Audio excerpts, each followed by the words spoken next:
ये भी गेहूँ भरा हुआ पूरा स्टॉक है, ये भी पूरा भरा है। हम कैसे हैं आप सभी? एकदम ठीक-ठाक हूँ मैं और उम्मीद करती हूँ कि आप लोग भी ठीक-ठाक होंगे। तो आज मैं अपने जीवन पे एक छोटी-सी कहानी लेके आई हूँ, 10 किलो गेहूँ। सुनने में बड़ा अजीब लग रहा होगा ना कि 10 किलो गेहूँ क्या कह रही हैं? तो 10 किलो गेहूँ एक टाइम की बात आती है, बहुत महत्व रखता है 10 किलो गेहूँ। और ये बात उन दिनों की है जिस टाइम मैंने मकान लिया था और उसी में बच्चों का एडमिशन था, बच्चे सब पढ़ रहे थे। बहुत छोटी-सी इनकम मेरे पतिदेव की थी उस टाइम पे, 4400 सैलरी थी, मैंने मकान लिया था, 2100 रुपए लोन जाता था मकान का। अब मकान लिया कैसे था, किन पैसों से लिया था, वो भी हम आप लोगों को बताते हैं। लोन तो कराया था, प्लस जब मेरे पतिदेव जॉब लगी, कुछ दिनों बाद जब बड़ी वाली बेटी हो गई, उसके बाद वो मेरी समझ लीजिए पतिदेव के जॉब के काफ़ी 1.5-2 साल बाद मेरी बड़ी बेटी हुई है। और जब बड़ी बेटी हुई तो थोड़ा टेंशन हमें लगा कि घर वालों को बिहेवियर ऐसा है, लड़की हुई है, कैसे काम होगा? सबको बेटे की उम्मीद थी, मुझे बेटी हुई। मैं तो बहुत खुश हुई बेटी से। मेरा तो समझ लीजिए कि भाई पहली बेटी होना यानी मेरी खुशी ही अलग लेवल पे थी। मैं चाह भी रही थी कि मेरी बेटी हो और भगवान ने बहुत क्यूट सा, बहुत प्यारी सी बेटी मुझे दिया। और तो उसमें ये जब मुझे गए तो हर महीने ये 500 600 रुपए मुझे दिया करते थे। तो मैं क्या काम करती थी, 100 रुपए से उस बेटी के लिए क्या वो थोड़ा टॉनिक आता था, थोड़ा लाल तेल आता था, ये सब चीज़ें मँगा लेती थी। 500 रुपए में जाके आरडी खोल दी थी, आरडी जमा कर रही थी। जिसमें आरडी मैंने खोला था, ससुर जी बहुत गाली दिए थे कि औरतें घर में पैसे दबा के रखती हैं, तुम आरडी खोल रही हो, ये खोल रही हो। मुझे घर में पैसे रखना ठीक नहीं लगता था, मैं बैंक में डालती थी। इसलिए आरडी खुलवाया था कि आरडी खोलने से मैं ये बंधी हुई थी कि मुझे इतना जमा हर महीने करना ही करना है। तो मैं वो 500 रुपए जमा कर देती थी, तो मेरी आरडी इस तरह से। फिर इसके बाद थोड़ा और दिन हुआ तो 500 वो आरडी मेरी कंप्लीट होने वाली थी, उस बीच मैंने एक आरडी और खोल दी। ऐसे-ऐसे करके मैंने करीब 1.5 लाख रुपए जुटाए थे और 1.5 लाख भी नहीं हुआ था, कम थे। उसके बाद मेरे पास झुमका था, मेरे पास अंगूठी थी, मेरे पास बाली थी, मैंने सब गिरवी रख दिया। गिरवी नहीं, टोटल बेच दिया था। इनकी अंगूठी थी, हम ही लोगों ने बनवाया था, किसी ने दिया नहीं था कहीं से, सब अपने से बनवाया था। फिर मैंने सब अपने से बेच दिया इसलिए कि मुझे घर लेना था। मुझे घर लेने का बड़ा शौक था कि मुझे अपना घर चाहिए, मुझे किराए पे नहीं रहना है। तो जब ये कुछ कहा करते तो मैं कहती नहीं, अपना घर चाहिए, मुझे किराए पे नहीं रहना है। तो उस टाइम मुझे मिल गया था, ठीक-ठाक घर मिला था जिस घर में मैं हूँ। इसमें मैं किराए पे रही, कुछ दिन किराए पे रह के देख-दाख के फिर मैं गई, फिर मैंने इस घर को लिया। और घर लेने के बाद उसी टाइम पे बिटिया मेरी 6 क्लास में चली गई, बड़ी वाली, जो बिटिया क्यूट सी मेरी हुई थी, वही बिटिया 6 क्लास में चली गई, वो शहर जाने लगी पढ़ने।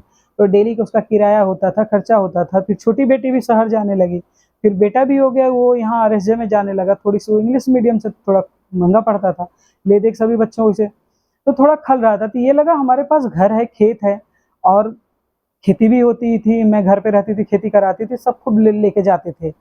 और जब मेरा नंबर आया, सब घर पे गए और खेती कराने लगे। मैं कही कि 10 अगर महीने का 10-10 किलो भी मिल जाएगा तो भी मेरा काफ़ी काम आसान हो जाएगा। मैं गई जब गेहूँ लेने के लिए तो मेरे ससुर ने क्या काम किया, बोला कि हमारा बेटवा इतना गरीब हो कि तुम्हें गेहूँ ले जाए पड़ता। मतलब उनका नहीं देना था क्योंकि वो कभी कुछ देना हम लोगों को सीखे ही नहीं। वो केवल एक बच्चे पे फ़ोकस करते हैं, वो छोटे वाले बेटे पे अपने। शुरू से हमेशा से किए हैं और उसी पे करते हैं। जब वो अपने बेटी के नहीं होते तो मेरा क्या होंगे? जब लॉकडाउन में इतना बुरी तरह से गुड़गाँव उनकी बिटिया फँसी थी, तो कभी उनको 100-200 हटा नहीं कि हाँ भेज दें। पेंशन पाते हैं 38-40 हज़ार, लेकिन कभी बेटी के लिए भी उनके पास अटता नहीं है, तो हमें क्या देंगे?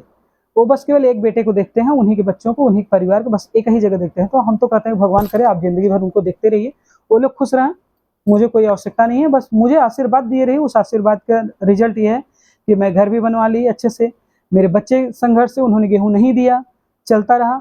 आज उतना सारा गेहूँ हमने रख रखा है। इवन छोटा-सा मेरा भाई अपना खेती कराया, पहली बार उसने खुद से खेती कराया, तो हम दोनों बहनों के लिए जो उससे हो सकता उसने निकाल दिया कि नहीं, दोनों बहनों का भी है। मतलब उस भाई के अंदर इतना दिमाग था कि बहनों का भी है, लेकिन जहाँ मेरा हक है वहाँ पूरी तरह से मेरा गला काट दिया गया है, पूरा मेरा हक जब्त कर लिया गया है।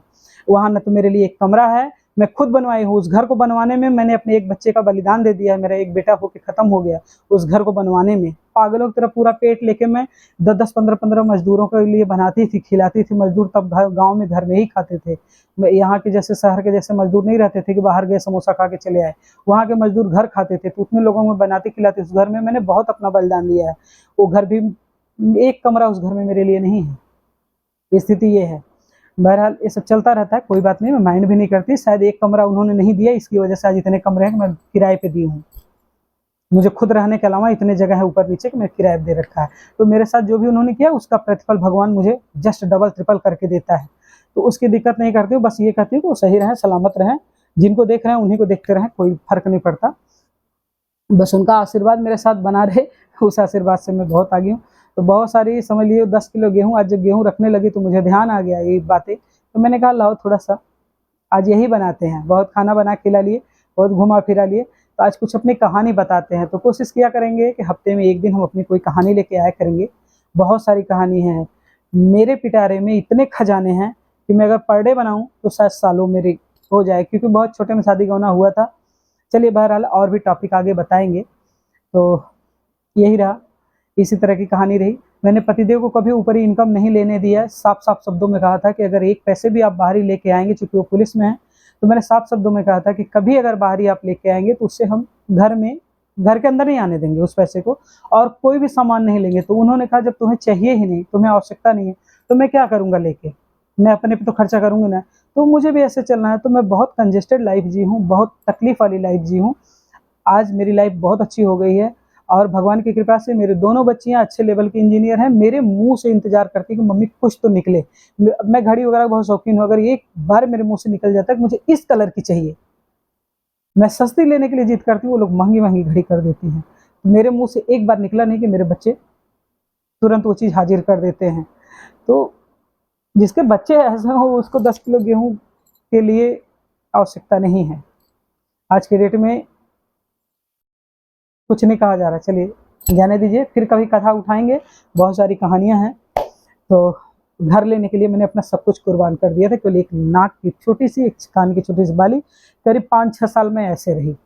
इसके बाद धीरे-धीरे जोड़ती रही, धीरे-धीरे फिर कुछ-कुछ चीज़ें बनवाई, कुछ-कुछ रह गईं। वो उम्र होती है, उस उम्र में जो चीज़ें इच्छाएँ होती है पहनने-ओढ़ने की, जब वो चीज़ें नहीं मिल पाती है तो इसके बाद फिर इच्छाएँ मर भी जाती हैं। आज जो भी पहनते-ओढ़ते सॉलिड पहनते हैं, थोड़े पहनते हैं, बहुत झमाझम मुझे नहीं चाहिए, दिखावा नहीं चाहिए। बस भगवान सही सलामत स्वास्थ्य बनाए रहे, शरीर बनाए रहे, देखने लायक, सुनने लायक बनाए रहे, बाकी और चीज़ की ज़रूरत नहीं है, बाकी तो सब प्रभु हैं।